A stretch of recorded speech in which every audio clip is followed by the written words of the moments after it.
Salut à tous, j'espère que tout le monde va bien et qu'on m'entend bien. Je suppose que s'il y a un petit problème de micro, on saura me le dire dans le chat. On se retrouve aujourd'hui pour le deuxième épisode de notre série Road to ESCP. Pour ceux qui ne me connaissent pas encore, je m'appelle Mathieu, je suis étudiant à 42 Paris et j'anime cette série pour APT42, l'association de cybersécurité de 42 Paris. Cette série a pour but de se préparer à la certification OSCP, qui est une certification de pentest niveau débutant et qui est proposée par Offensive Security. Dans le cadre de cette préparation, on se retrouve donc tous les mercredis soirs à 21h pour hacker un serveur sur la plateforme de hacking légal Hack the Box. Pour ceux qui auraient loupé le premier épisode, il se trouve encore en rediffusion sur la chaîne Twitch APT42 et il sera uploadé par la suite sur notre chaîne YouTube. Si vous appréciez ce type de contenu, pensez à vous abonner à la chaîne Twitch ainsi qu'à notre chaîne YouTube. Pour les personnes de 42, vous pouvez aussi nous rejoindre en fait sur le Discord d'APT42. Et comme ça, vous serez au courant des différents events qu'on propose. Aujourd'hui, on va rester sur du très facile et on va s'attaquer à une box qui s'appelle Legacy. C'est une box Windows, histoire de changer un petit peu de la box de la semaine dernière. Vous verrez, elle nous réserve quelques exploits qui sont intéressants de connaître en fait pour votre culture générale en cybersécurité. Et voilà. Donc, je vous propose qu'on entre tout de suite dans le vif du sujet et on va se retrouver directement sur mon environnement Kali Linux. Et on va se connecter tout de suite au VPN de Hack the Box pour et on va essayer d'obtenir l'adresse IP de la box. Voilà. Donc, j'ai mon petit VPN qui est là. Tac, on va s'ouvrir un terminal et on va aussi s'ouvrir un logiciel de prise de notes. Moi, d'ordinaire, j'utilise un logiciel qui s'appelle Joplin, qui est open source, qui est cross-platform et qui vous permet de prendre vos notes en Markdown et d'exporter ensuite vos notes en format PDF.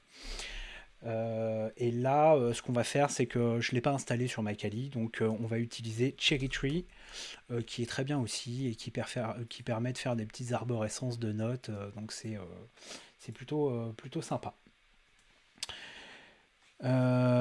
Tu peux expliquer comment on se log sur le VPN de Hack the Box, s'il te plaît? Oui, c'est tout à fait, enfin c'est très facile.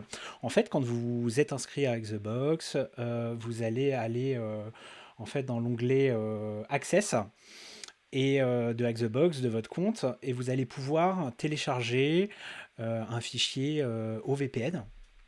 Et ensuite, ce fichier-là, alors attendez, je vais vous montrer à quoi ça ressemble. Alors là, ça c'est pas Hack the Box, c'est un autre, mais voilà, c'est un fichier .ovpn. Et en fait, ce fichier-là, soit vous allez le lancer en ligne de commande dans votre terminal, c'est-à-dire vous allez faire par exemple un sudo open VPN et votre fichier.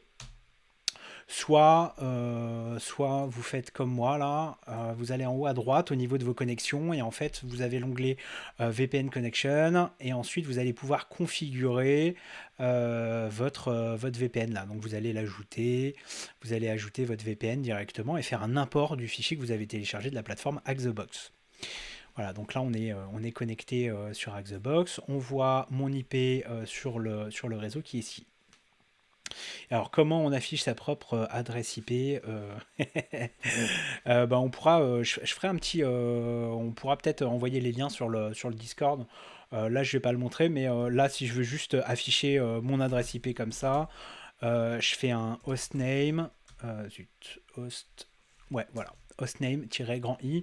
Donc là, voilà, j'ai mon IP qui s'affiche ici, où vous pouvez faire un ifconfig comme ça. Et là, vous avez vos différentes IP. Donc là, moi, j'ai l'IP de mon VPN qui est là. Voilà, c'est tout simple. La box est lancée sur Hack the Box. Donc, on va prendre tout de suite l'adresse IP de la box en question qu'on va se mettre ici. C'est la box Legacy. Et tout de suite, je vais mettre un sous-onglet qu'on va appeler Nmap. Et donc, on va commencer à à scanner les ports de notre machine cible avec Nmap. Donc, on va faire comme la semaine dernière. Là, voilà, ça y est, j'ai mon IP qui a changé, nickel. Donc on va relancer les mêmes scans classiques que la semaine dernière. D'abord, on lance un scan très très rapide.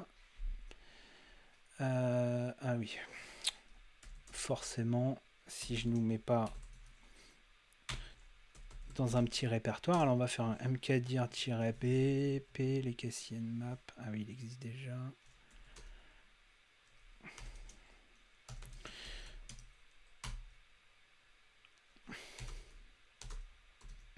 Ouais, forcément.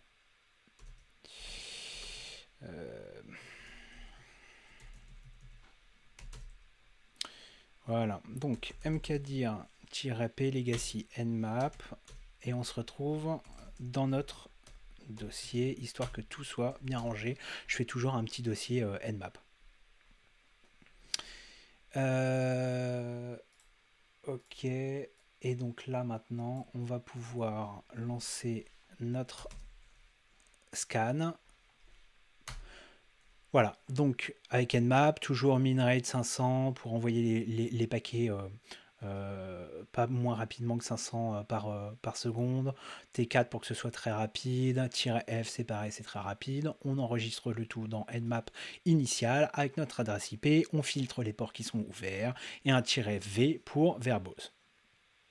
Tout de suite, ce qu'on voit, c'est qu'on a deux ports qui sont ouverts, 139 et 445. Et on va tout de suite aller lancer un autre scan où on va cette fois-ci scanner tous les ports de la machine. Donc celui-ci va durer un petit peu plus longtemps. Ce sera l'occasion de noter ce qu'on a découvert sur Cherry Tree. Hop, si je m'en sors avec mes raccourcis. Ok, donc on a un premier scan et on a trouvé donc le port 139 445 ouvert. Ce qu'on nous dit, c'est que du coup, ça correspondrait sur le port 139 au service NetBIOS et sur le port 445 Microsoft DS. Donc ça en fait, ça va être c'est le port pour le service SMB. On va le voir, je pense, après dans le scan qui vient juste après. Il y a beaucoup de filtres de port. Est-ce qu'il est possible de faire quelque chose C'est-à-dire, sur les ports qui sont filtrés, non, je pense pas. Là, on va s'intéresser en priorité. J'ai pas vu d'ailleurs de port qui était filtré, mais je pense qu'on va s'intéresser là seulement aux ports qui sont open. Et je pense qu'on. Je sais pas si on peut faire quelque chose sur un port qui est filtré, peut-être, oui, mais je j'ai jamais été confronté à ça pour le moment. 97 filtered port, je sais pas, moi j'ai pas ce résultat-là. T'es sûr que ça vient pas de ton scan? Ça vient peut-être des options que t'as mis sur le scan, non? Ah non, oui, ok, ouais, ici. Not shown 87, ouais, 97. Ouais, mais je pense qu'on pourra rien faire en fait sur ces ports-là. Non, non, effectivement. Ok, je vois ce dont tu parles. Non, non, je pense qu'on pourra rien faire dessus. On va s'intéresser que aux ports qui sont open. Ouais. Ouais, ouais, dans mon output. Ouais, ouais, non, mais je viens de le voir. Ouais. Alors, ce qu'on peut faire, en fait, souvent, ce que je fais, c'est que quand j'ai mes premiers services comme ça, je vais sur un site qui est assez intéressant et qui montre un petit peu pour chacun des ports quel service est associé en règle générale et et ce qu'on peut faire en fait pour le tester. Ça s'appelle Actrix. Et donc là, en fait, ce que je vais faire, par exemple, c'est que je vais rechercher le port 139. Et donc je vois que les ports 139 et 445 sont associés en fait au pentesting du service SMB.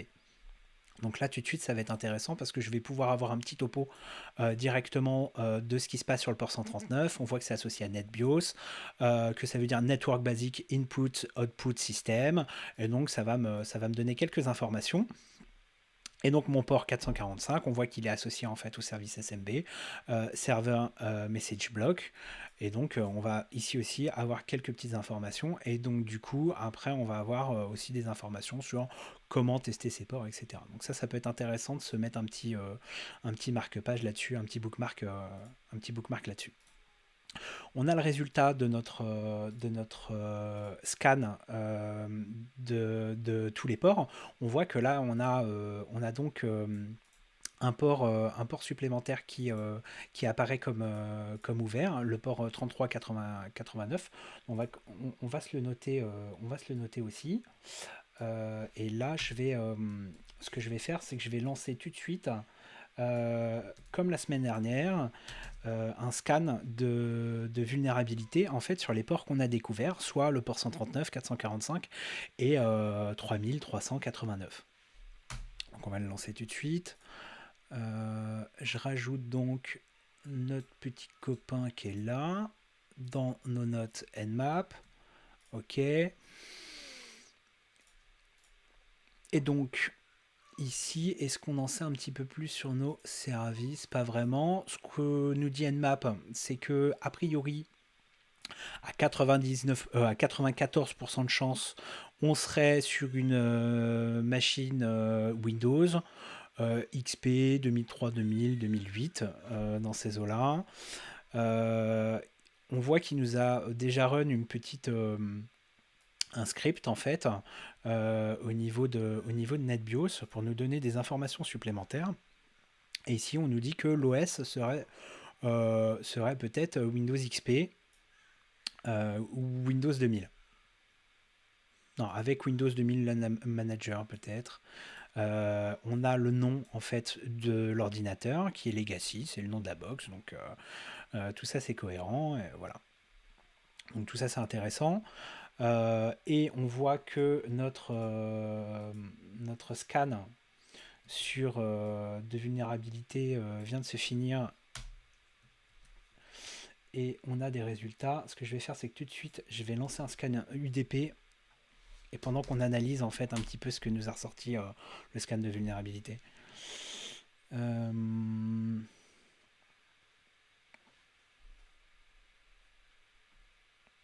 Alors,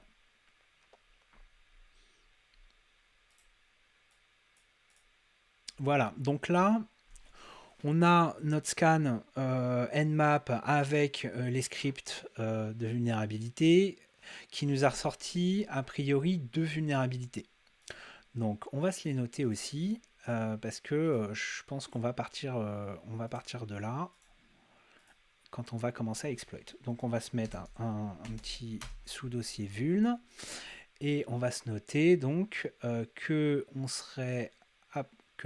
la machine serait a priori vulnérable à cette vuln-là et le numéro de CVE, on va se noter le numéro de CVE aussi.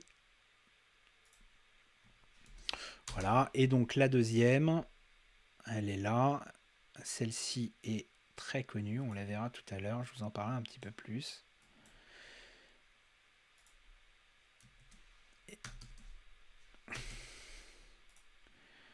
Voilà, on se cale ça, et puis on va commencer à tester nos ports tranquillement, enfin nos services tranquillement, en attendant que le scan UDP finisse. Donc, si je résume, qu'est-ce qu'on a trouvé pour le moment? On a trouvé un port 139 avec un service NetBIOS dessus. On a trouvé un port 445 avec un service SMB dessus.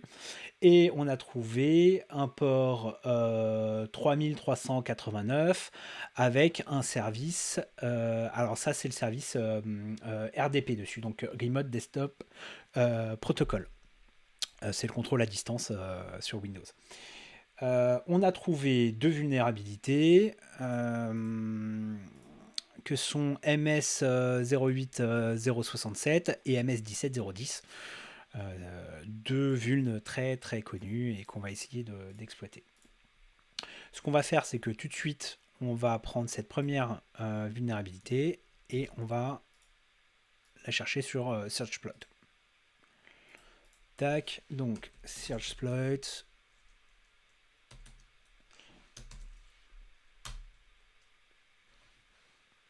Ok.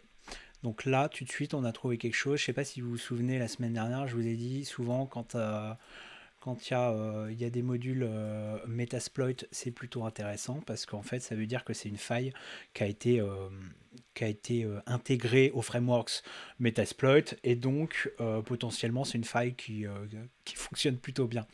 Voilà, donc on va s'essayer ça. Ce qu'on va faire, c'est que on va pas s'embêter, on va prendre le premier en fait, qui nous plaît bien puisque il s'agit d'un script en Python avec a priori de l'exécution de code directement sur la machine. Donc on va essayer Searchploit, tac, de se prendre ça. Donc -m. Ok, et ce qu'on va faire tout de suite, c'est qu'on va regarder. Ah, mais je suis pas dans le bon. Ok, super. Alors, MV4 truc dans stream. Legacy. Voilà. Et on va aller dans le bon dossier, ce sera mieux. J'aime bien que les choses soient rangées. Ok. Laisse 40. Et on va regarder en quoi ça consiste.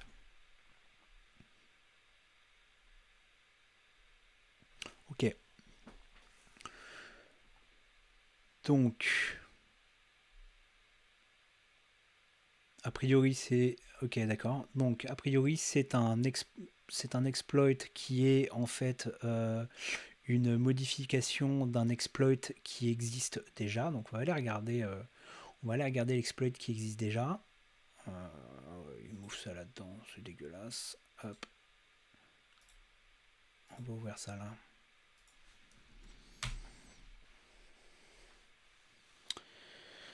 Tu saurais expliquer ce qu'est SMB Ouais. Oui et non. C'est un protocole de transfert de fichiers Windows. Donc SMB, ça veut dire Server Message Block. Et donc c'est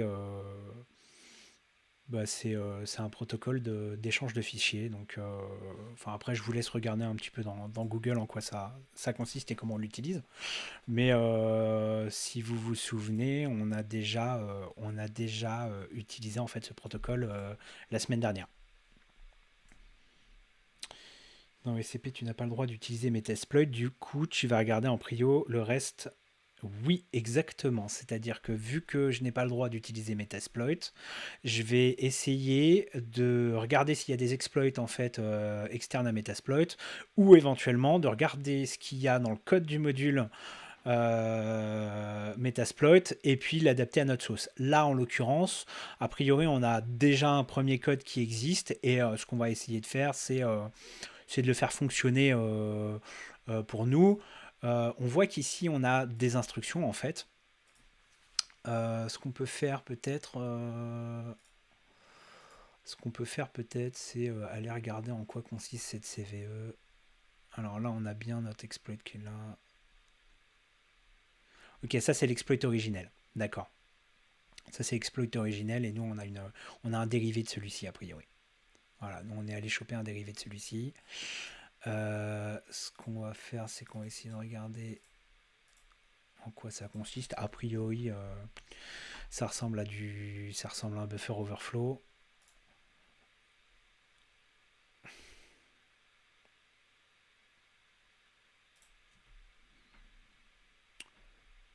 Ok.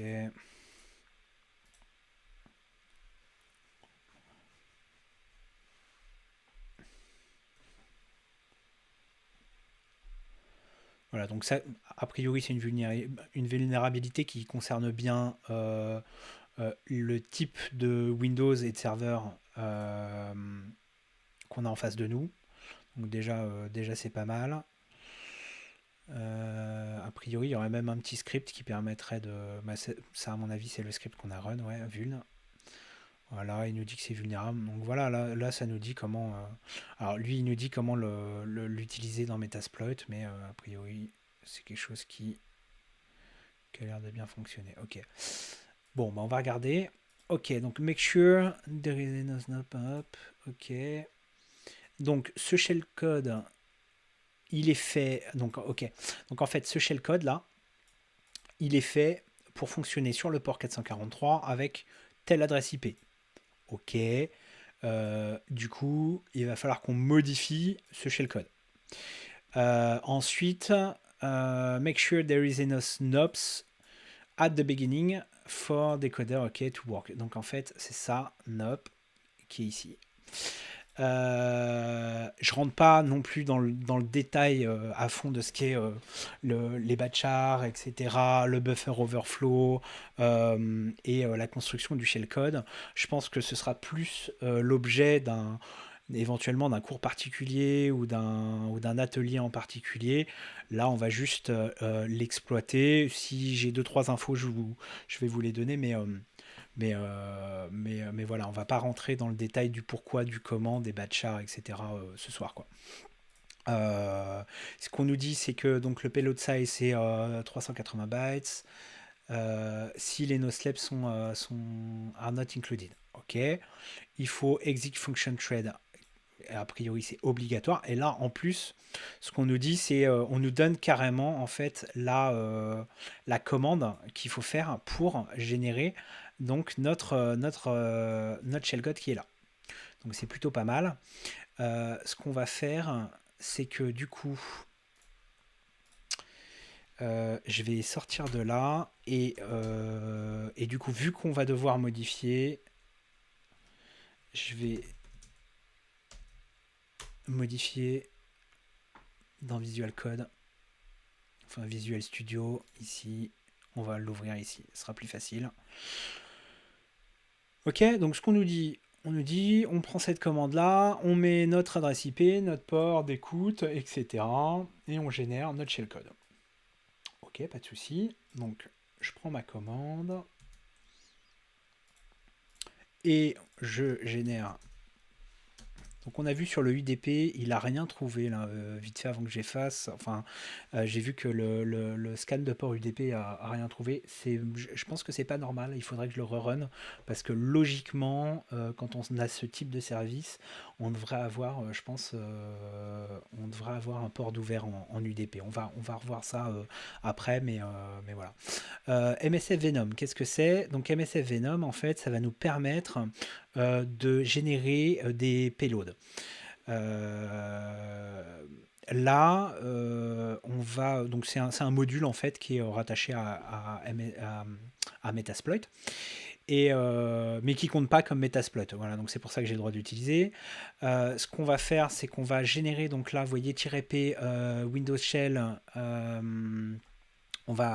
Donc nous, ce qu'on veut faire, c'est une payload pour un système Windows en shell reverse TCP. Notre IP, c'est bien la 10.10.14.130. Moi, je veux faire ça sur le port. Je veux recevoir mon reverse shell sur le port 9001. On a vu que dans les instructions, il fallait absolument mettre exit function égale thread. Ok. "-b", donc c'est pour nos fameux batchars qu'il faut exclure en fait. Donc on les a là, la liste. Ensuite, ce qu'on veut en fait, c'est une sortie en fait en shellcode. Ce que je veux, c'est que ça ne dépasse pas donc a priori 410 bytes. Et donc là, on va pouvoir générer notre shellcode. Ouais, merci Will, hein. Merci d'avoir envoyé. De toute façon, en fait, les liens vers les vulnérabilités, etc., je vous les redonnerai en fait dans mon petit report, comme j'ai fait la semaine dernière. Comme ça, vous pourrez regarder un petit peu plus en profondeur. Je pense que là, le but du jeu, c'est pas forcément de rentrer vraiment dans le détail complet du buffer overflow, de comment fonctionne l'exploit, etc. Je pense que là, le but du jeu, c'est d'apprendre à le faire fonctionner et de comprendre plus ou moins ce qu'on fait. Comment est-ce qu'on fait des buffer overflow, ça, on pourra très bien se faire un atelier directement dessus, quoi. Ok, donc en fait, on a MSF Venom qui a généré notre script. Donc on voit que c'est un script de 360, enfin un payload de 378 bytes. Tac. Donc on va se le mettre là. Merde. Donc on remplace ce shellcode par le nôtre. Ok. On a juste ce petit truc là qui nous embête qu'on va dégager comme ça. Boum. Non, ok. Par contre, 378, alors qu'il faut qu'il fasse 380 bytes. Donc ce que je vais faire, c'est que je vais rajouter, je vais rajouter deux nops là. x90, tac, x90. Voilà. Et donc là, logiquement, entre nos 378 plus les deux, donc on est bien à 380, plus le reste des nops. Ok. Donc là, on a a priori quelque chose qui est ok. Ce qu'on voit ce qu'on voit aussi dans notre exploit, c'est on a des options selon les versions. Donc là, éventuellement, on se fera des tests. Bon, French, English, là, on a clairement plus de chances que ce soit de l'English sur Hack the Box. On a vu que c'était du Windows XP. Donc on va pas utiliser cela. Donc a priori on pourrait tester éventuellement le 1 et le 6 et 7 quoi. Moi j'ai fait quelques tests et a priori le 6, le 6 fonctionne.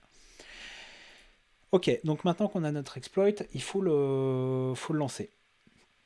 Non, c'est shellcode qui n'est pas en PowerShell, c'est un simple oui. Pas besoin de PowerShell ici. Non, exactement. Pas besoin de PowerShell, c'est un shellcode. Alors, là, va avoir un truc aussi. Alors, je vais vous montrer un petit truc aussi. Ce qui se passe, c'est que notre code ici, il est en Python premier du nom, ou Python 2, je pense. C'est pas du Python 3, ouais, je le vois là. C'est pas du Python 3. Donc, sauf que sur Kali, c'est un peu une galère parce que il y a des conflits en fait entre Python 2, Python 3, etc. Voilà, entre les différentes versions. Donc, ce que j'ai moi en fait, c'est d'ailleurs je pourrais vous envoyer le lien.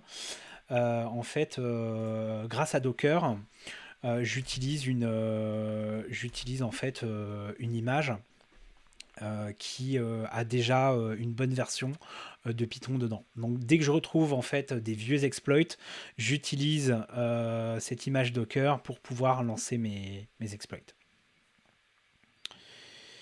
Donc tout de suite, ce que je vais faire, c'est que je vais lancer donc Docker.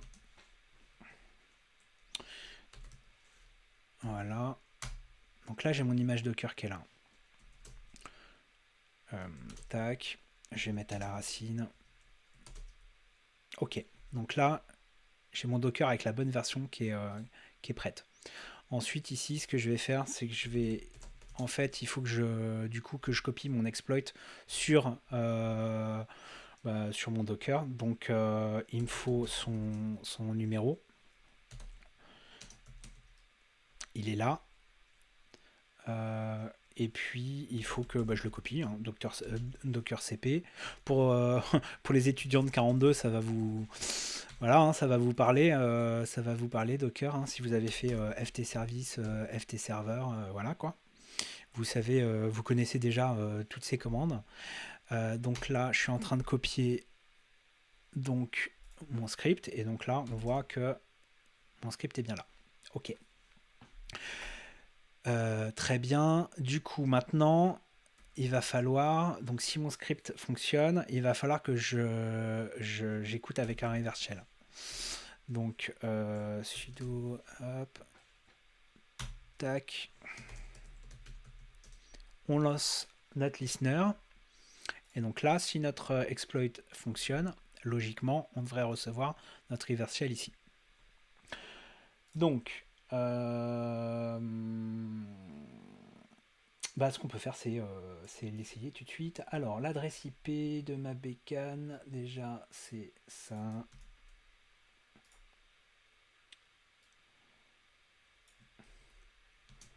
Voilà. Hop. Donc là, ce qu'on va faire, c'est qu'on va lancer donc Python, le script, l'adresse IP de notre cible, et vous avez vu les options, ce que je vous ai dit tout à l'heure. On va essayer avec l'option 6, parce que moi j'ai fait quelques tests, et donc normalement ce serait celle-ci qui fonctionnerait. Cette version-là. Donc on va le lancer. Par contre, il nous dit qu'il nous manque des paquets, c'est normal. On va les installer très très rapidement. Tac.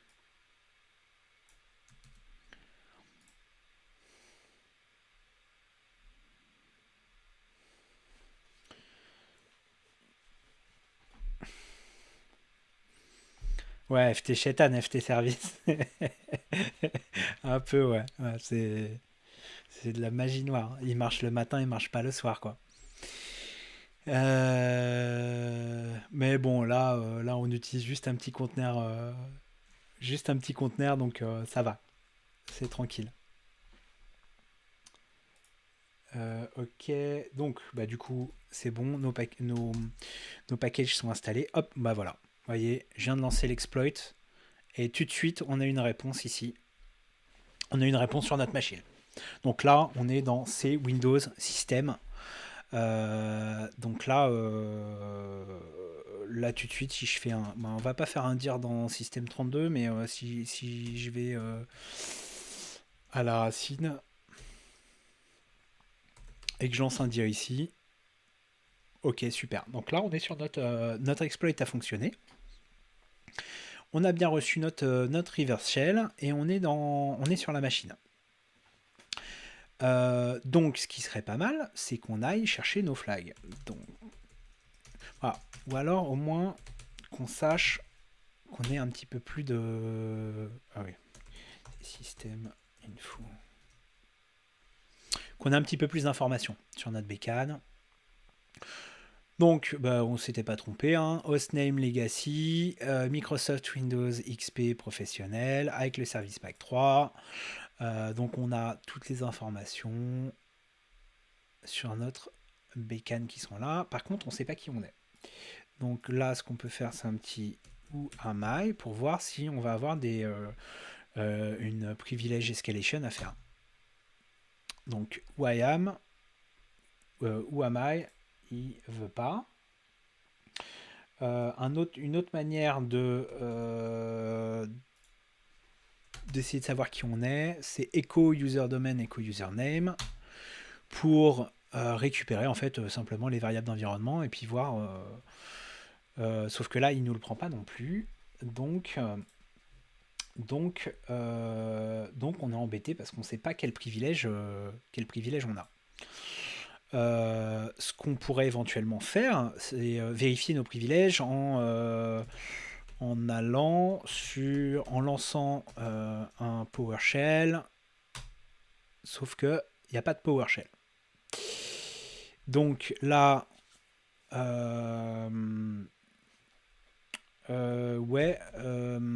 zut, c'est pas. En fait, tu peux.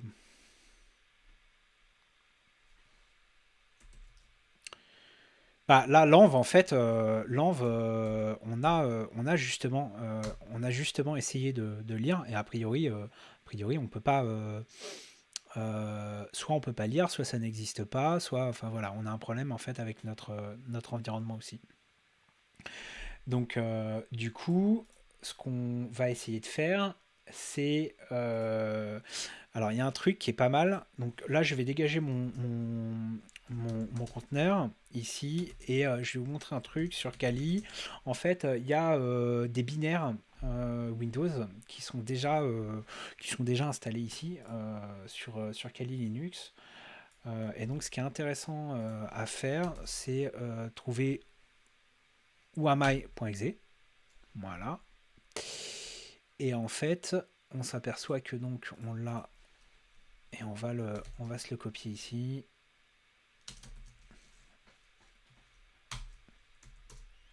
Et alors, ce qui serait pas mal du coup, c'est qu'on envoie notre whoami.exe directement vers notre bécane maintenant, vers la bécane cible, et puis que du coup on puisse utiliser whoami dessus, et qu'ensuite, du coup, on saura qui on est, quel privilège on a.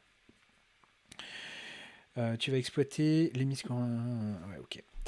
Alors, ce qu'on peut faire, on a vu tout à l'heure que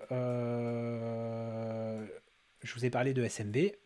En fait, ce qu'on va faire, c'est que on va utiliser justement ce fameux service SMB dont on parlait tout à l'heure à notre avantage.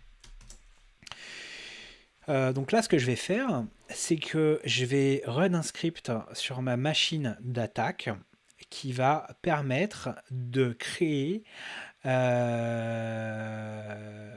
service SMB. En fait, je vais transformer ma machine d'attaque en SMB serveur. Enfin, en serveur SMB.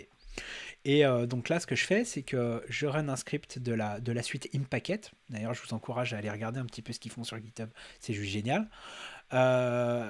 Et là, on va créer donc un SMB serveur avec une share qui s'appellera TMP et on va la créer dans notre dossier courant.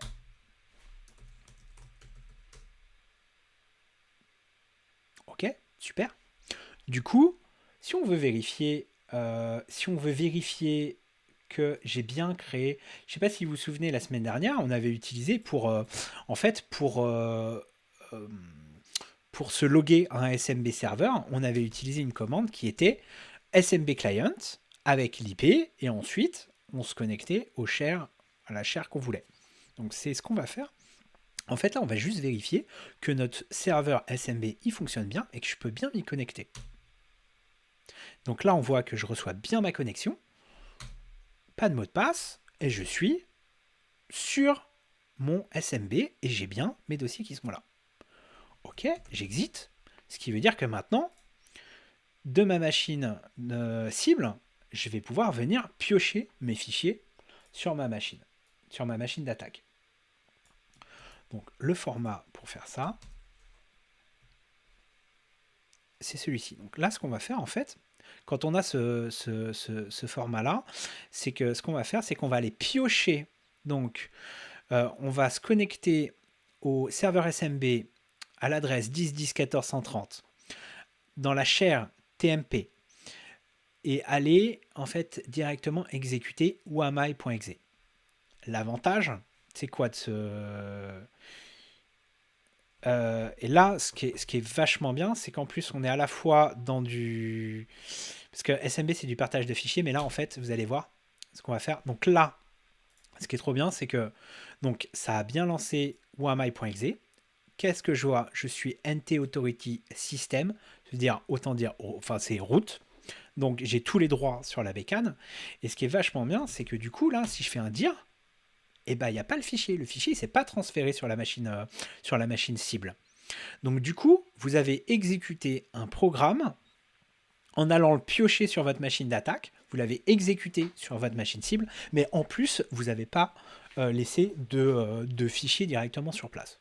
Voilà, donc ça, là c'est parfait. Donc en fait, maintenant on sait qu'on est root sur la bécane, donc on va aller chercher les flags. Alors encore une fois, je ne vais pas vous les montrer les flags parce que c'est pas le but, ça sert à rien. C'est simplement rapidement pour vous montrer qu'ils sont bien là et qu'on a bien tous les droits.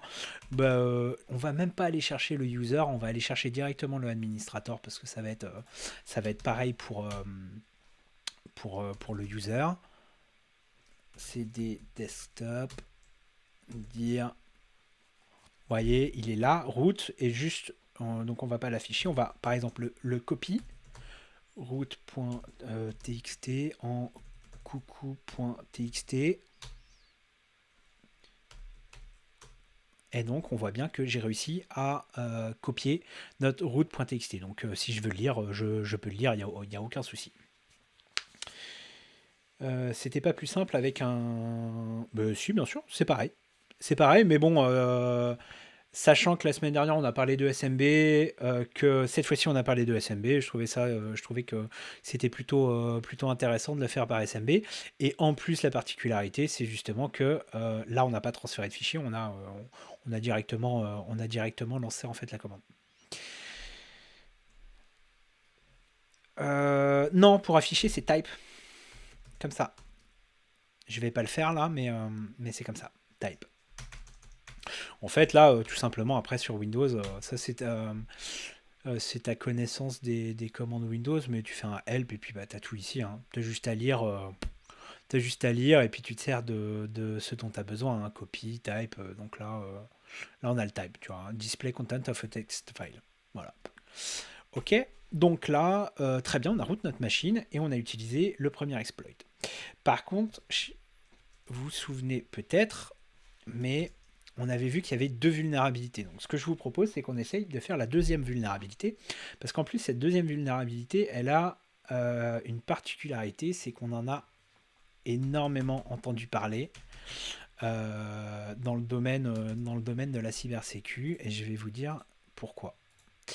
Donc on va se mettre dessus. Voilà, donc cette deuxième vulnérabilité, c'est MS17010.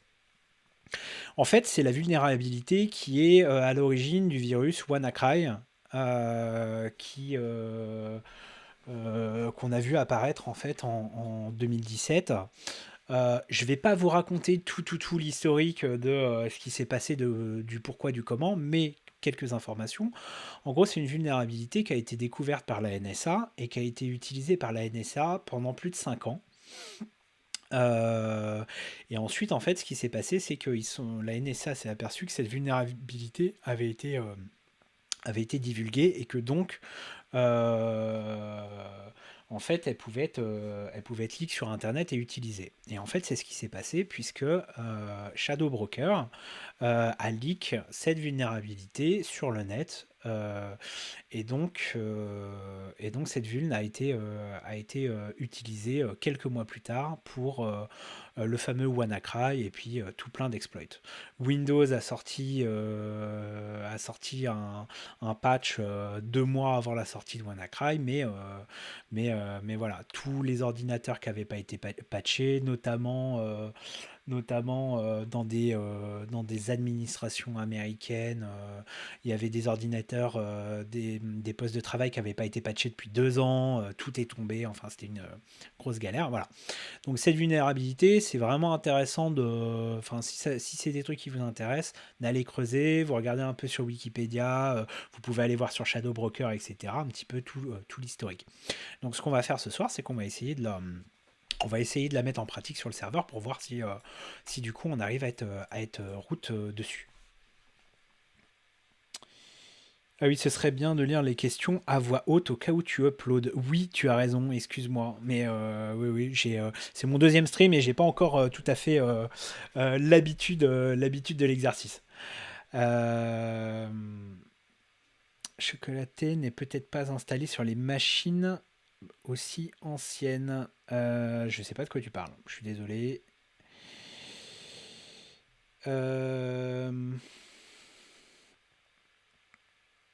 Ok, voilà. Bon, on passe à la suite. Donc, on va essayer d'exploiter cette vulnérabilité. Ce qu'on va faire, c'est que, comme d'habitude, on va prendre notre vuln qui est là, et puis on va regarder un petit peu sur Internet ce qui se présente à nous. Moi, j'ai déjà fait mes recherches et vous vous doutez que sur une vulne qui a été aussi répandue, il y a à manger et à boire. Il y a vraiment de tout et pour tous les goûts. Donc, je vais vous montrer un petit peu comment on peut faire la recherche et puis ensuite, je nous orienterai directement vers l'exploit qui va nous servir ce soir.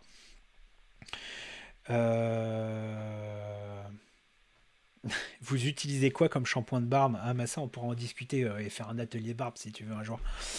Ça pourrait être drôle. Ok, donc un des repos qui ressort tout de suite, c'est celui-ci. Ce qu'on voit, c'est que donc cette vulne, hein, MS17010, son petit nom c'est Eternal Blue. Suite à cette faille Eternal Blue qui concernait un certain nombre de versions de Windows, il y a eu en fait une adaptation sur des versions, sur d'autres versions de Windows, et c'est ce qu'on a appelé Eternal Champion, Eternal Romance, etc. Voilà, donc tout ce qui est Eternal là, c'est que des exploits pour des versions différentes de Windows. Euh, d'ailleurs, je pense on peut le voir là. Vous voyez, version Windows 7, etc., etc. Voilà, on a exploit Windows 2000 qui est là, par exemple. Ok. Ce qui se passe ici, c'est que donc moi, ce que j'ai fait, c'est que j'ai d'abord essayé. Je vais vous faire l'historique, mais on va pas tout faire ensemble. Ce que j'ai fait, c'est que j'ai essayé d'exploiter en fait la faille directement avec celui-ci. On voit que ça a été testé sur un certain nombre de versions, et notamment une version qui nous intéresse. Donc en fait, cet exploit, concrètement, il fonctionne. Ça, il n'y a pas de souci là-dessus. Par contre, en fait, ce qu'il va faire, c'est qu'il va nous donner un accès limité à la machine, et j'ai eu beaucoup de mal en fait à maintenir l'accès avec cet exploit. Par contre, il y a quelqu'un qui a repris en fait cet exploit et qui en a fait un petit script qui est un peu plus intéressant et qui va nous permettre de drop, un reverse shell directement. Il faut juste que je le retrouve où il est. Où est-ce qu'il est notre copain?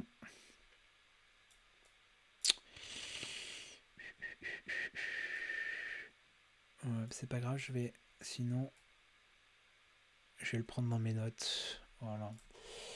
On va faire plutôt ça. Voilà. Tac. Voilà. Donc c'est ce monsieur. C'est ce monsieur, et on voit que le repo, donc c'est exactement le même. Sauf que il a fait un petit script qui est super intéressant, celui-ci. Et où en fait ça va nous permettre, si on regarde un petit peu plus loin, ça va nous permettre d'aller envoyer un fichier, puis de l'exécuter. Et ça, c'est ce qui nous arrange, puisque nous, on a envie d'exécuter un reverse shell sur la machine. Voilà, donc là, c'est juste histoire de ne pas passer trois plombs à réécrire une partie du code, etc. Quoi. Coucou Macosta, bah, coucou Doc, monsieur Ergile. Euh, ok, donc on va utiliser cet exploit. Ce que je vais faire, c'est que je vais le copier tout de suite sur notre machine. Tac, on va prendre le raw. Et comme tout à l'heure, on va utiliser le Docker. On va utiliser Docker pour. On va utiliser Docker pour lancer notre exploit. Donc, ok. Donc, comme tout à l'heure, ce qu'on va faire, c'est qu'avec MSF Venom, avec MSF Venom, on va générer un fichier .exe qui va nous permettre, une fois exécuté, d'avoir notre reverse shell. Donc, encore une fois, l'option P, Windows, Shell, Reverse, TCP, c'est exactement comme tout à l'heure. Lhost, c'est nous. Lport, on va réessayer comme ça. Ouais. On va réessayer sur le même port. Au pire, on changera. Et on va l'appeler ref.exe. Et voilà. Donc, c'est ce fichier-là qu'on va vouloir envoyer sur la machine distante. Autre chose, cet exploit, alors ça on va pouvoir le fermer. Cet exploit, il fonctionne avec MySMB. Et MySMB, en fait, il faut qu'on aille le choper juste ici. Ouais, c'est ça. Tac. Ok. Donc, on a MySMB, on a send en execute, donc c'est notre exploit, et ensuite notre reverse shell qui est ref.exe. Du coup, ce qu'on va faire, c'est qu'on va tout de suite lancer notre docker run. Tac. CD, on va se mettre à la racine. Ok. Puis, donc ça va être tous ces fichiers-là. Donc docker ps-a, voir comment il s'appelle notre copain. Il s'appelle comme ça. Donc docker cp. Donc là, et donc nous, ce qu'on va transférer là, c'est send. Alors, ça va être relou, tout ça. Bon, allez, on y va. Ok. Ensuite, on veut ref.exe. On l'envoie aussi sur notre conteneur. Et ensuite, notre MySMB qui va nous servir en fait à run notre exploit. Ok, donc logiquement, j'ai tout ici. Send, rev, MySMB. Ok, j'ai bien tout. Du coup, je peux allumer mon listener. Ok. Et maintenant, on veut run notre exploit. Donc,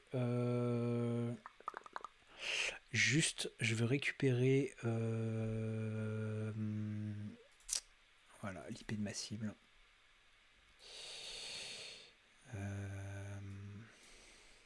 Je suis bête, je l'ai là-haut.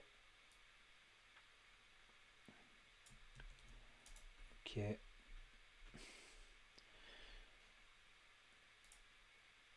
Donc là, en fait, le format, il est assez simple comme tout à l'heure. On tape Python, notre... Merde. Voilà. Donc Python, le nom de notre script, le nom, l'IP de notre cible, puis le fichier à envoyer et exécuter sur notre cible. Voilà, c'est tout simple. On va run ça et il nous manque un package. Ok, pipe install Impacket. On va l'installer vite fait et on va lancer.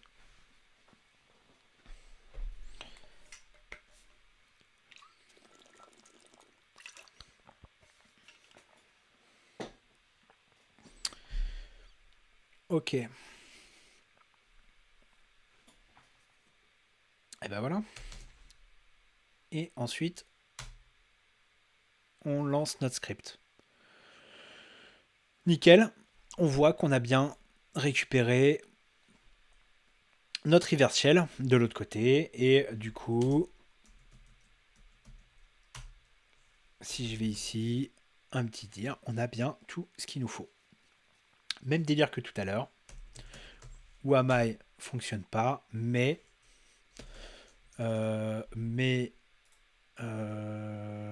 est-ce que je peux vous montrer? Tac, tac, tac, tac, tac. Il m'a gardé en commande peut-être. Ouais, super. Bah, c'est tout l'intérêt. Il m'a gardé en commande mes commandes de tout à l'heure. Donc en fait, on va juste faire le Wamai exactement comme on l'a fait tout à l'heure. Tac. Impacket. Boom. Je relance mon petit serveur SMB. Je pense qu'on y est bon. Et voilà, on est NT Authority System. Donc magnifique, on a réussi à utiliser Eternal Blue pour devenir système sur notre box. Et donc voilà, on a gagné, on est route. Maintenant, ce que je peux vous montrer, c'est la simplicité avec ce type d'exploit qu'on peut avoir. Alors pourquoi cette box elle est en easy? Parce que bon, c'est vrai que là, on n'a pas, mine de rien, on n'a pas fait grand chose à part une petite modification de script à droite, à gauche. Mais surtout, pourquoi c'est ultra easy? C'est que là, en fait, on s'est empêché d'utiliser Metasploit parce que dans le cadre de la certification au SCP, on n'a pas le droit d'utiliser Metasploit. Mais là, je vais vous montrer rapidement comment ça se passe quand on utilise Metasploit et vous allez voir que c'est juste dingue. Donc là, imaginons, on en est à l'étape où on a fait notre script, enfin, on a lancé nos scans et on a vu que c'était vulnérable à Eternal Blue, donc MS17010. Qu'est-ce qu'on fait? Je lance MSF console pour Metasploit. Vous allez voir, c'est n'importe quoi. Nickel, donc tranquille, je cherche ma vulne. Hop, alors ce qu'on va faire, c'est que je vais agrandir un peu pour que ce soit plus joli.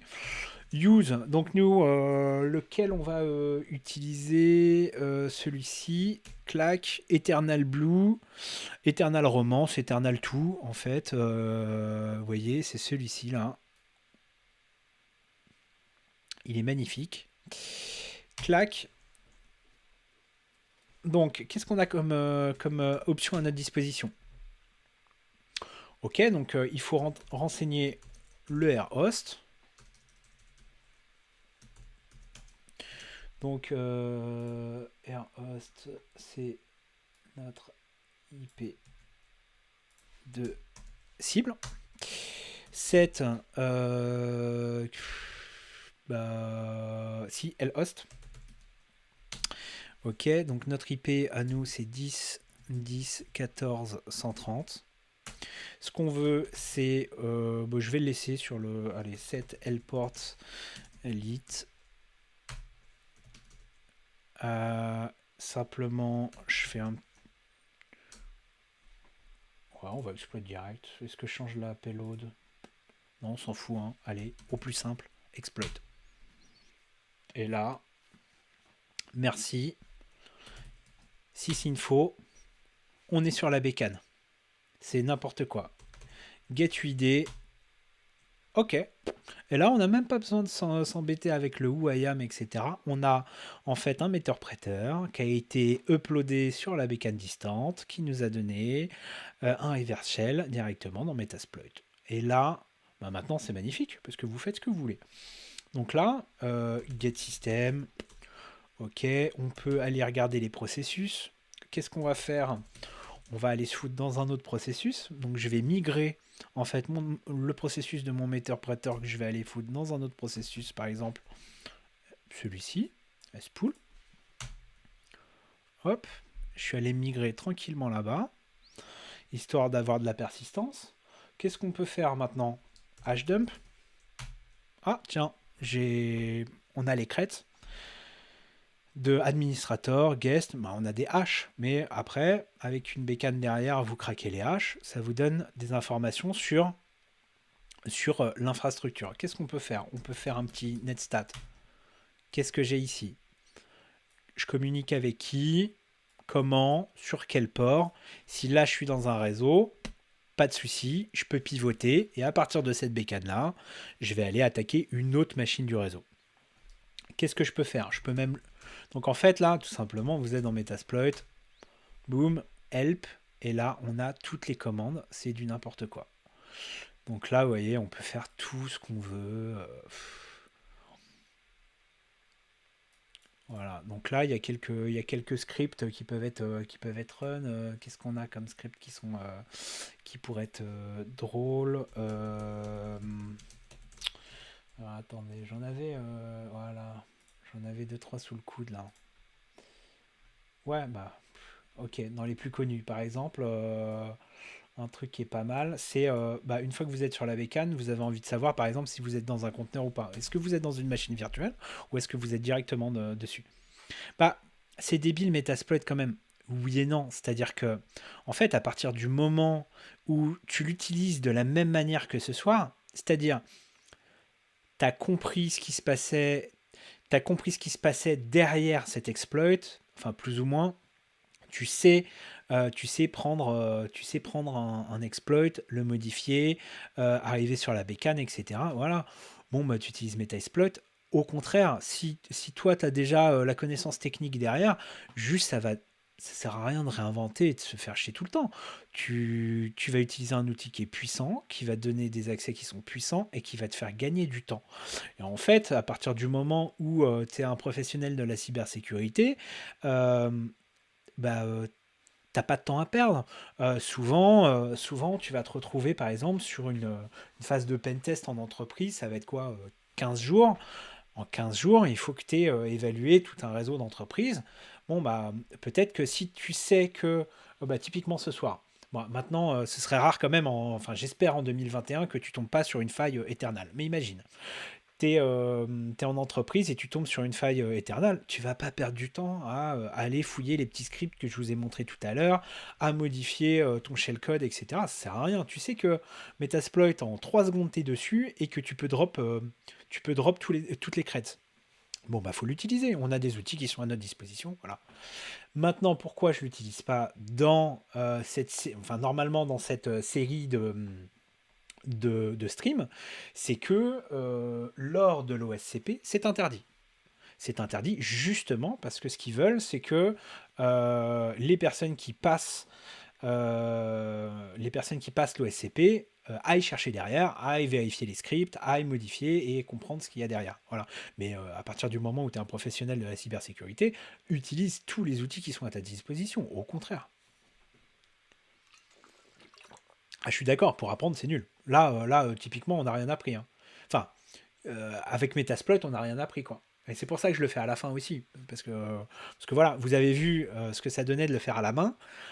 Et encore, moi j'ai pas mal mâché le travail parce que moi j'ai préparé le stream en amont, j'ai fait la box, j'ai fait des recherches, et voilà. Et donc toute la phase où tu cherches le bon script, la bonne version, et où tu cherches voilà, le petit truc qui fait que bah, ça va te drop ton reverse shell, ça je vous l'épargne.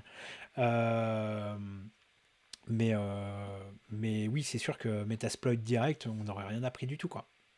Mais là, au moins, ça nous permet de comprendre la puissance de l'outil, quoi. Là, par exemple, je run check VM et il va me dire si je suis dans une VM. Magnifique. En 3 secondes, je sais, ok, bah, je suis dans une VM, VMware. Ok, très bien.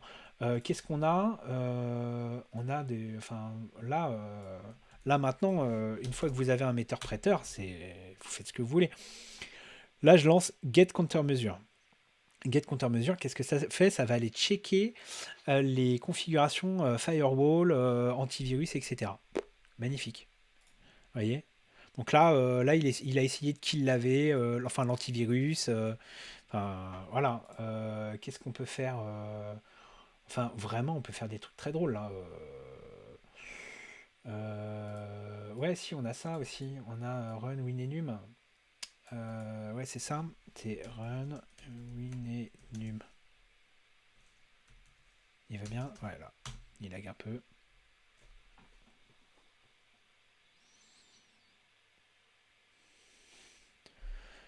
Voilà, donc là, il est en train de nous faire une énumération tranquillement de Windows. Il run toutes les commandes. Là par exemple, typiquement, vous n'avez pas besoin de tout faire à la mano, c'est lui qui vous le fait, quoi. Du coup, dans le real world, c'est tellement facile de hacker et d'être hacké. Oui et non. Parce qu'en fait, là, ce que je vous montre, c'est quand même enfin, c'est un truc ultra facile. C'est une faille de 2017. Aujourd'hui, enfin, j'espère qu'on tombe pas encore sur ce genre de truc en entreprise, quoi. Ouais, c'est possible, hein, c'est possible. Mais bon, je pense quand même que là, si vous tombez sur un truc comme ça en entreprise, c'est que ouais, il y a des problèmes, quoi. Il y a des problèmes. Et donc là, il vous a tout run, hein. Tout run, donc il vous sauvegarde en fait le general report ici. Tac. On va faire un petit cat là. Euh, Bon, là, il a que dalle, il a pas grand chose, mais voilà, en gros, c'est là qu'il va vous run les trucs. Là, qu'est-ce qu'on peut faire? On peut même load des modules. Genre, si vous connaissez Mimikat, qui est exceptionnel, qui est vraiment un outil formidable sur Windows, et surtout dans les environnements AD, etc. Ben là, alors il s'appelle Kiwi en fait dans Metasploit. Load Kiwi, donc là on a load Kiwi, et si je fais un help, on voit en fait que vient de se rajouter en fait les commandes de Mimikat, enfin de Kiwi. Donc là, si je fais un creds all, merde.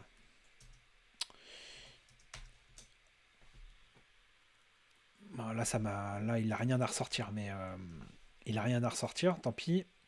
Mais là sinon, vous avez running a system, retrieving all credentials. Ouais, là, il avait rien à sortir. Mais là, sinon, il vous sort les credentials. Qu'est-ce qu'on peut faire? Est-ce qu'on peut sortir ça? On va essayer. Ouais, vous voyez? Là, on a des choses intéressantes, quoi, parce que là, du coup, on a les hash administrateurs, on a des hash NTLM administrateurs. Et ça, on sait que ça, c'est bonheur. Dans un environnement AD, c'est magnifique. Vous voyez? Ouais, c'est pas le sujet de ce soir, mais en gros, voilà. Là, une fois que vous avez un metteur-prêteur sur une bécane, franchement, vous faites ce que vous voulez, c'est beau, quoi. Euh, T'es sans doute pas ok. Ça prend du temps de pirater, ouais. Et surtout là, on est sur une plateforme de hacking légale et ce genre de choses, bah, on le fait pas sans le consentement de la machine cible ou on le fait pas en dehors d'une plateforme légale comme Hack the Box, RootMe, TryHackMe et autres.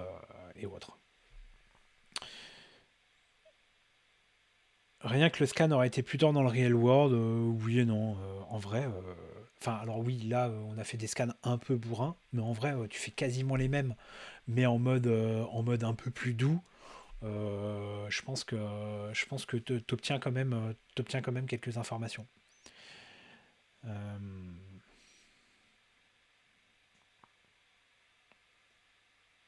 ouais. Alors, c'est vrai qu'effectivement, on n'a pas. Alors, est-ce que vous pouvez parler des traces? Est-ce que là, après votre visite, vous avez laissé des empreintes sur la machine? Oui. Oui, effectivement, tu as raison. On a laissé des empreintes sur la machine là. Alors, on a laissé des empreintes ouais, de différentes manières. Ce qu'il faut regarder, c'est est-ce qu'on a uploadé par exemple des fichiers ou pas. C'est pour ça tout à l'heure, par exemple, quand je vous disais, on va utiliser en fait le serveur SMB pour faire le WAMI. Ça a permis en fait de pas télécharger de fichiers en fait sur la machine distante. Donc déjà, ça nous permet de pas oublier par exemple un fichier une fois qu'on repart. Donc là, c'était un petit script, mais par exemple, si on avait voulu lancer des scripts d'énumération, etc., on aurait pu les lancer de la même manière ou avec des curls, histoire de ne pas oublier des fichiers sur place. Ensuite, on laisse des traces dans les logs, certainement, et dans les processus. D'ailleurs, c'est un autre avantage en fait du metteur-prêteur de Metasploit, c'est qu'il laisse moins de traces en fait dans les processus que quand vous faites un reverse shell classique. Donc c'est aussi pour ça que c'est intéressant en fait d'utiliser Metasploit et le metteur-prêteur, c'est qu'en fait c'est plus dur à détecter. C'est plus dur à détecter, donc c'est aussi pour ça que les professionnels l'utilisent.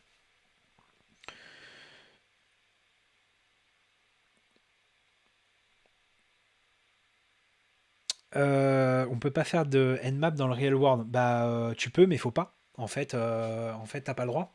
Si tu n'as pas le consentement en fait de la machine cible, tu n'as pas le droit. C'est pas légal. Ah ouais, d'accord. Ok, ouais, ouais. Elliot, je sais pas, mais lui, c'est le meilleur d'entre nous, donc faudra lui demander directement. Bah en fait, je suppose que ça dépend en fait de l'ampleur je suppose que ça dépend de l'ampleur du hack ou de ce que tu fais. Mais alors peut-être que tu prendras pas de pénal parce que tu as scanné les ports d'une machine, mais légalement c'est interdit. Voilà. Donc c'est pas parce que en fait, c'est pas parce que tu vas pas faire de prison qu'il faut le faire en fait. À partir du moment où c'est pas légal, faut pas le faire. D'autant plus si tu vises à être un professionnel de la cybersécurité, c'est le genre de choses qui serait vraiment con parce que ça pourrait tuer ta carrière avant qu'elle commence quoi. Ouais, Elliot, il est un peu un berbe. Ouais, je sais, mais je suis un peu moins fou aussi que lui, donc ça me va, ça va. Enfin voilà. Je sais pas, est-ce que vous avez d'autres questions sur Metasploit, etc.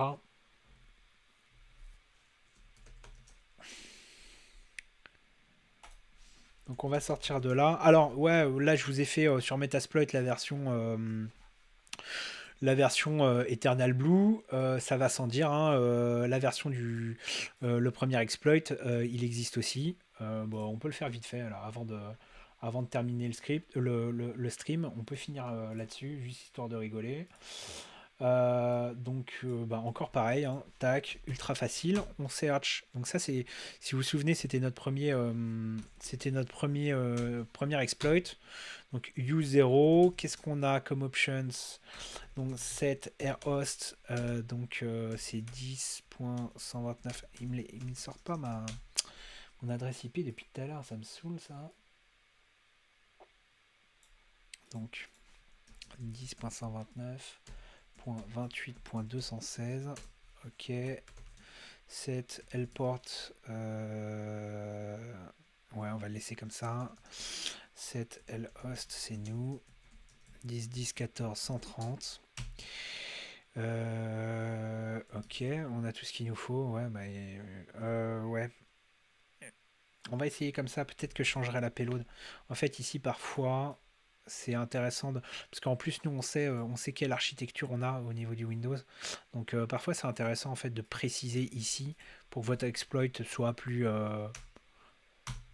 rapide ou fonctionne mieux. Ouais, bon, vous voyez. Donc là, deuxième exploit, c'est nimp. Voilà, get UID, on est qui? Bon, voilà. Ok.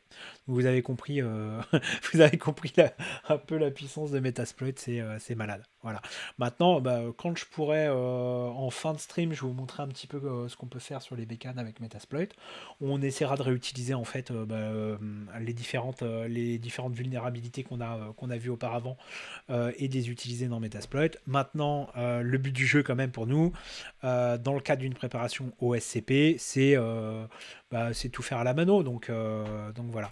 Ce que je ferai, c'est que donc pour les étudiants de 42, sur le Discord de 42, je vais, comme la dernière fois, vous uploader mes notes, les notes que j'ai utilisées pour le stream de ce soir. Donc comme ça, vous aurez alors il n'y a pas tout, c'est pas très très approfondi, hein, c'est pas un vrai report, c'est pas un report de pentest, etc. C'est pas voilà, mais au moins vous aurez les éléments essentiels de ce qu'on a fait ce soir, les différents scans, les différentes failles et les différents scripts qu'on a utilisés.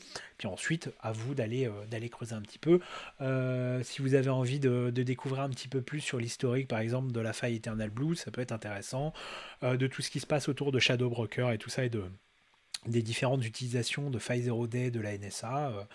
Voilà, je sais que c'est vraiment, vraiment, vraiment intéressant. D'ailleurs, il y a Eternal Blue, si je raconte pas de bêtises, elle a été réutilisée, réemployée par la suite, en fait, par des APT chinoises. C'est APT 3, je crois. Enfin, vous irez voir si ça vous intéresse. Voilà. Question, est-ce que les box Windows ont tendance à être plus faciles que Linux ou c'est kiff-kiff? En vrai, je pense que c'est kiff-kiff. Maintenant, euh, dans la mesure où moi j'ai plus l'habitude d'être sur un environnement Mac et beaucoup Linux en fait, à la fois parce que c'est mes bécanes d'attaque et c'est mon environnement de développement et c'est mon environnement de travail à 42. Je suis plus habitué à Linux, donc au niveau de la navigation, des commandes ou de la privilege escalation, personnellement je suis un peu plus à l'aise sur Linux. Maintenant, je suppose que quelqu'un qui serait par exemple sysadmin dans une société et qui a l'habitude au jour le jour d'utiliser tout l'environnement Windows, pour lui, c'est peut-être beaucoup plus facile en fait de hacker des serveurs Windows. Donc, je pense que ça dépend de la sensibilité de chacun. Ce qui est sûr, c'est que aujourd'hui, si vous voulez en faire votre métier, l'environnement Windows, il est partout en société. Moi, je connais, alors il y en a peut-être, mais aucune des sociétés dans lesquelles je suis passé m'ont dit, bah, tiens, voilà ton ordinateur portable, et puis bah, surtout, t'as Linux dessus et tout quoi. Non, en général, bah, t'as Windows comme tout le monde, t'as, t'as des serveurs Windows parce que pour leur système de messagerie, ça va être Windows, etc. Donc en fait, ce que tu vas finalement attaquer, je pense, au jour le jour, si tu es pentester professionnel, ça va être des environnements Windows, quoi. Donc, il faut s'y habituer, il faut le travailler, et voilà, quoi. Pour revenir sur Nmap, j'aurais eu les mêmes résultats avec... oui, bah, c'est ce qu'on disait justement... t'aurais peut-être, c'est ce qu'on disait la semaine dernière, t'aurais peut-être eu les mêmes résultats avec -A, ouais. Ouais, ouais, bien sûr. C'est ce que je disais la semaine dernière. En fait, c'est pareil. Nmap, en fait, il y a une. Je vous montre, genre le man de Nmap. Les options, enfin, il y en a pour tous les goûts. Vous voyez, enfin là, vous faites ce que vous voulez. Le nombre de scans différents, et puis vous voyez, par ligne là, vous avez des options différentes. Euh, les différents scripts, vous avez tout, enfin voilà. Donc après, ça, c'est une question de goût. Si vous regardez par exemple, il y a des vidéos que j'aime beaucoup regarder, c'est les vidéos de IPSec. Lui, IPSec, souvent, il va faire aller deux scans différents, je crois. Il fait un truc du genre un all port avec SC, SV, enfin voilà. Ça, c'est une question de goût. Ah, le principal, en fait, c'est que la finalité, tu es découvert tous les ports que tu devais découvrir. Et d'ailleurs, tiens, ça c'est un truc, parce que quand on a run notre scan UDP, tout à l'heure, il l'a pas sorti. Et vous voyez, et ça c'est une erreur. Et en fait là, après, ça c'est l'expérience aussi, si vous savez... parce qu'en fait, quand j'ai run le port UDP, j'ai vu le résultat tout à l'heure, j'ai dit, tiens, il y a un problème, parce que normalement, sur cette bécane-là, vu les services qui tournent, il aurait dû trouver un, merde, c'est pas bon, c'est pas la bonne adresse IP. Donc là, il va rien trouver du tout. 28. Je vous ai dit, tiens, il aurait dû trouver un autre port et pourtant il l'a pas trouvé. Ouais, et c'est exactement celui-ci parce que justement, avec NetBIOS, en règle générale, on a le 137 UDP. Voilà. Donc là, c'est un autre scan avec d'autres goûts. Vous voyez, d'autres goûts, mais aussi parce que je l'ai ciblé ici. Voilà, mais voilà, Nmap, il y a plein de manières différentes d'arriver au même résultat. Le principal, c'est d'avoir les ports, les services, éventuellement les vulnérabilités. Quoique, tu n'es même pas obligé d'avoir les vulnérabilités directement dans Nmap. Tu peux run éventuellement un autre soft ou un autre script à côté. Peu importe, en fait. Le principal, c'est que tu arrives à tes fins, quoi. Euh, J'ai jamais de pentest de Linux en interne. D'accord, bah vous voyez, Gelusha, qui est lui professionnel, il nous dit bien que voilà, il a jamais de. Donc en fait, peut-être 95% ou 99% de ce qui pentest, ça va être du Windows. Et c'est d'ailleurs pour ça que aujourd'hui c'est intéressant. Une fois que vous aurez un petit peu un peu plus de bouteilles là, qu'on va monter un petit peu en compétence sur les bécanes, de s'orienter après vers tout ce qui est environnement AD. Donc Active Directory, c'est peut-être utilisé, franchement, je sais pas, c'est peut-être utilisé dans 75 ou 80% des entreprises aujourd'hui. Et en fait, il y a des failles de sécurité dedans qui sont ultra intéressantes à exploiter. Et c'est un truc qu'il faut absolument connaître quand vous êtes pentester aujourd'hui, quoi. Donc voilà, c'est vraiment intéressant de se prendre des box Windows et puis d'essayer de se les route, quoi. Euh, Est-ce qu'on a... Oui, t'as raison, Guélucha, effectivement. Le Meter-Prêteur, enfin Metasploit, tu as le droit pour une seule machine sur l'OSCP. C'est vrai que moi je considère à chaque fois que je l'utilise pas, mais parce que en fait c'est un peu, enfin, je considère que c'est un petit peu ta dernière cartouche, on va dire.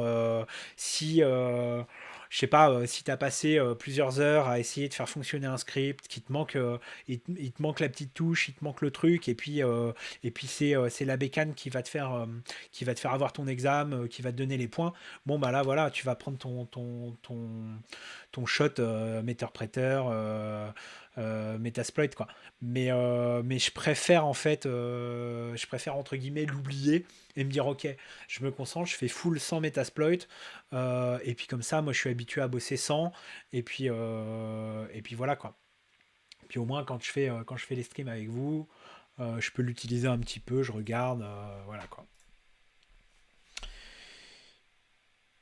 Bon, bah, je pense qu'on est bon. Je pense qu'on est bon sur les questions. Nickel. Bah, en tout cas, très content que vous ayez été là, que vous ayez posé des questions et fait vivre un petit peu ce stream. La semaine prochaine, justement, on va s'attaquer. Alors attendez, je vais retrouver le nom. La semaine prochaine, on va s'attaquer à encore une box Windows qui s'appelle Devel. Alors encore une fois, c'est une box easy. Elle date. Alors attendez, je vais regarder de quand elle date cette box.